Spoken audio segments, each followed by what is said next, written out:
Un cœur perdu. Ce titre de Renaud, extrait de son album Boucan d'enfer sorti en 2002, pourrait aussi convenir pour décrire la détresse dans lequel se trouve le chanteur au moment de sa rencontre avec Romane Cerda, qui fête ses 52 ans ce dimanche 26 février. Nous sommes à l'automne 1999, dans le 6e arrondissement de Paris, devenu le QG de l'artiste.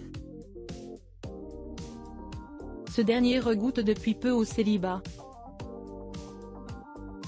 Il vient en effet d'être quitté par Dominique, la femme qu'il avait piquée à Gérard Lanvin à la fin des années 1970, après plus de 20 de relations. L'intéressé, qui lui a permis de devenir père d'une petite fille prénommée Lolita, ne supporte plus de le voir sombrer dans l'alcool. Elle préfère partir plutôt que de souffrir plus longtemps. Suite à cette rupture, Renaud trouve refuge chez son frère Thierry, qui occupe un appartement situé au-dessus de Brasserie La Closerie des Lilas. Il y passe le plus clair de son temps. Un jour, alors qu'il est assis à sa table habituelle, une jeune femme blonde retient son attention. Elle s'appelle Romane Cerda. À l'époque, l'intéressée est une chanteuse en devenir, de retour de Londres où elle vient d'enregistrer un album, mais elle peine encore à percer. Pour elle, cette brasserie n'est autre que le lieu d'un rendez-vous professionnel. Elle est avec un directeur de maison de disques pour parler de sa carrière. À peine installée, entre les nuages de fumée qui se disséminent un peu partout dans le café, un regard la captive aussitôt. C'est celui de Renaud. Il y avait de la fumée partout autour de lui, mais je voyais ses yeux, c'était très puissant, se remémore-t-elle dans le documentaire Renaud, toujours debout diffusé sur C8 en 2019. Elle parle d'un regard bleu hyper clair, et hyper vif, et frais finalement. Dans l'agitation et le brouhaha, nul doute que quelque chose se passe entre ces deux âmes. Charmé par cette jeune femme de 19 ans sa cadette, Renaud se dit qu'il a, peut-être, encore le droit à l'amour. Renaud, qui sont les femmes qui ont compté dans sa vie? Bien décidé à ne pas laisser s'envoler sa chance, Renaud va tenter une première approche. Mais le chanteur se révèle être un piètre dragueur. C'est en tout ce que pense Romane Cerda, qui se souvient d'un plan drague à 2 balles. Lorsqu'elle évoque cette première rencontre avec le chanteur, dans l'émission Chez Jordan, en mars 2022. Pendant que le directeur de maison de disques avec lequel elle a rendez-vous va saluer Renaud, elle reste en retrait et part s'asseoir une table. Quelques instants plus tard, une femme s'approche d'elle et lui souffle « Renaud, voudrez-vous écrire 12 chansons ?» Une démarche un brin culottée, qui la laisse d'abord sans voix. C'est quoi cette approche? Pourquoi il a besoin d'un messager, Renaud? Il a besoin d'un message pour me parler? S'interroge alors la chanteuse. Renaud parvient tout de même à obtenir les coordonnées de la jeune femme, inscrite derrière l'album qu'elle avait apporté pour son rendez-vous professionnel. Le temps passe, le téléphone ne sonne pas. Romane Cerda commence à douter. Quelques jours après leur rencontre à la Closerie des Lilas, elle finit par recevoir un mail enflammé où il, là, vous voit, on part sur ce principe-là, s'écrire des mails, se vous voyez, s'écrire des poèmes, se souvient la chanteuse auprès de Jordan de Luxe, bloquée sur sa première impression, pensant que Renaud n'est qu'un goujat, Romane Cerda tient à prendre son temps. J'ai lutté, ça a pris du temps, avoue-t-elle. D'autant que contrairement à ce qu'il laissant transparaître dans ses écrits, lorsqu'ils se voyaient, Renaud ne semblait pas très réceptif. La star finit par faire des efforts, Romane Cerda, elle, succombe. En 2003, le couple emménage ensemble dans le 14e arrondissement de Paris. De son côté, l'artiste n'a pas oublié ce qu'il avait proposé à sa bien-aimée le jour de leur rencontre. Il tient parole et écrit pour elle. Ainsi, en 2004, Roman Cerda sort son premier album éponyme, produit par Renaud. Celui-ci connaît un succès retentissant et est même nommé aux victoires de la musique dans la catégorie Album Révélation de l'année. 3 ans plus tard, vient un deuxième opus, Après la pluie. Composé par Moran, mais écrit et produit par Renaud. Si tout semble leur sourire sur le plan professionnel, c'est aussi le cas dans leur vie personnelle. Il n'est jamais bon de ne penser qu'au travail. L'été 2005, Renaud et Roman Cerda prennent un peu de temps pour eux. Ils mettent le cap vers la Drôme, où il convient leurs proches, pour célébrer leur mariage.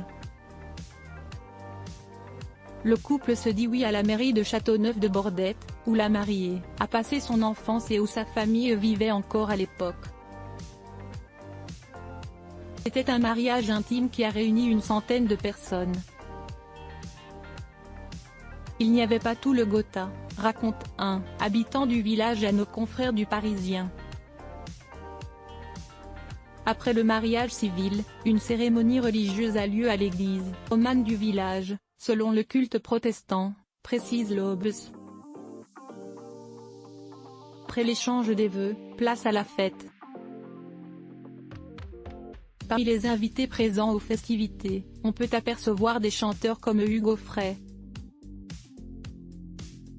mais aussi des personnalités de la télévision, à l'image de Michel Drucker. Au moment du dessert, les jeunes mariés s'offrent leurs présents. Une guitare folk pour Roman Cerda, un diamant à l'oreille pour Renaud. Des cadeaux à un brin rock'n'roll, à l'image de leur couple finalement.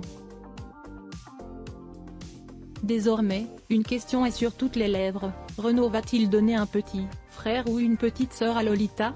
Rapidement, ils deviennent une famille. Un an après leur mariage, Renaud et Roman Cerda accueillent un petit garçon, prénommé Malone, qui pointe le bout de son nez le 14 juillet 2006.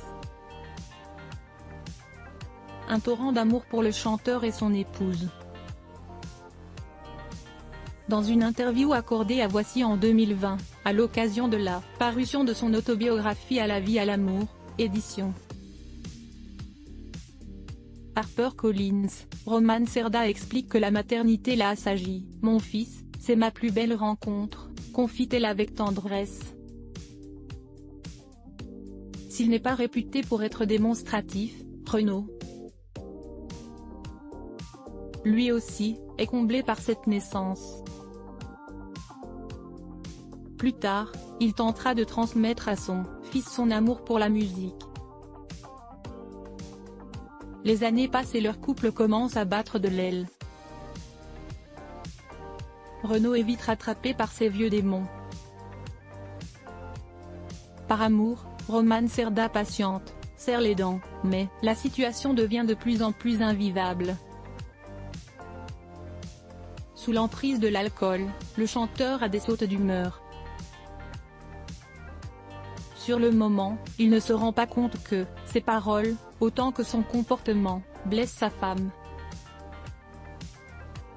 Quand il avait super envie de boire, note de la rédaction, il pouvait me dire « Me fais pas chier. C'est pas une gamine qui va me dicter ma loi ». Il pouvait être un peu humiliant, reconnaît la mère de Malone, sur le plateau de Ça commence aujourd'hui, en 2020. Et de souligner, je ne suis pas responsable ni de sa santé, ni de ses velléités, ni de ses envies. Ni de rien. Malgré les sentiments toujours présents, le quotidien auprès de cet homme est devenu insupportable pour Roman Cerda. Ça devenait quelque chose que je n'avais pas envie de vivre non plus, confie-t-elle à Faustine Bollaert, consciente qu'elle était impuissante face aux addictions du chanteur. Pendant longtemps, la chanteuse a tout fait pour donner ses chances à leur histoire. J'ai mis beaucoup de temps. J'ai essayé de recoller les morceaux, j'y ai cru, confie-t-elle à Paris Match en 2011. En vain. Cette relation finissait par devenir toxique pour elle, j'arrivais plus à être le pilier. Je n'avais plus la force. Ses attentes déçues, cela faisait trop souffrir, déplore celle qui décrit un Renaud pétri d'angoisse, qui vit dans une souffrance indicible. Petit à petit, elle tente de se détacher, pour ne plus souffrir. J'ai décidé de ne plus m'impliquer, de ne plus essayer de jouer les sauveurs, de ne plus tenter de tenir la barre. Alors j'ai commencé à dresser une muraille pour ne plus être affectée. En 2011, Romane Cerda prend les choses en main. Pour elle, mais aussi pour Malone. J'ai une responsabilité vis-à-vis de mon fils, assure-t-elle. Ainsi, le couple divorce, après 6 ans de mariage. Nous venons de divorcer mais je l'aime, assure-t-elle, dans les pages de Paris Match, peu de temps après cette décision. Entre eux, un lien indéfectible subsiste, je suis pleine de tendresse pour lui. Je serai toujours là pour lui, je lui ai dit, il le sait. Mais je ne veux plus d'une relation où je suis en demande, en attente d'une situation qui ne s'améliore pas. Pour Renaud, l'histoire se répète. Malgré la rupture, aussi brutale soit-elle, Renaud et Romane Cerda vont rester liés. On s'appelle environ 2 fois par jour, tous les jours. On a toujours besoin l'un de l'autre. Le lien qui nous unit ne pourra jamais être rompu. Entre nous, il y a Malone, notre fils, évidemment, mais il reste aussi beaucoup d'amour, malgré tout, raconte-t-elle, à Gala, en 2015. Encore très attachée à la mère de son fils. Renaud tente même de lui redemander sa main. Il a envie d'être le seul et l'unique, un peu, je pense, il m'a demandé. Il m'a dit, t'as quitté ton mec, on se remarissait, été, révèle-t-elle, dans l'émission L'Instant de Luxe, en 2021. Un numéro qu'il avait déjà fait à Dominique, laquelle n'avait pu s'empêcher d'éclater de rire, se souvient Renaud auprès du Point. Mais pour Romane Cerda, cette histoire appartient au passé. C'est trop difficile de vivre avec quelqu'un qui est à la merci d'une puissance plus forte que tout et qui l'entraîne dans des abîmes terribles. On ne peut pas demander de l'attention pour soi, ni même pour un enfant à quelqu'un qui va mal. J'en ris, j'en pleure mais c'est sans issue. Regrette-t-elle dans les pages de Gala. Retiré à Lille sur la Sorgue, dans le Vaucluse. Celui qui est désormais grand-père voit son fils, qui vit à 700 km de là. Dès qu'il est là, on se voit, il voit son fils de toute façon, dès qu'il peut, assure Romane Cerda à Jordan de Luxe en 2021. Et d'insister, il a besoin de voir son fils. Et forcément, la distance complique les choses, comme l'explique l'interprète de Morgane de Toi auprès de Paris Match en 2019. Je ne suis pas le père parfait. Il vit avec sa mère, moi je suis, la majorité du temps dans le sud. Ça complique les choses entre nous, admet-il. Si Romane Cerda a longtemps souffert d'être enfermée dans la case femme, il est sans aucun doute sa plus belle histoire d'amour. Mais la vie continue. Lui rencontre d'autres femmes, elle d'autres hommes, mais au fond d'elle, Romane Cerda le reconnaît elle-même, Renaud reste l'homme de ma vie. Crédit photo, @bestimage direction artistique Gala.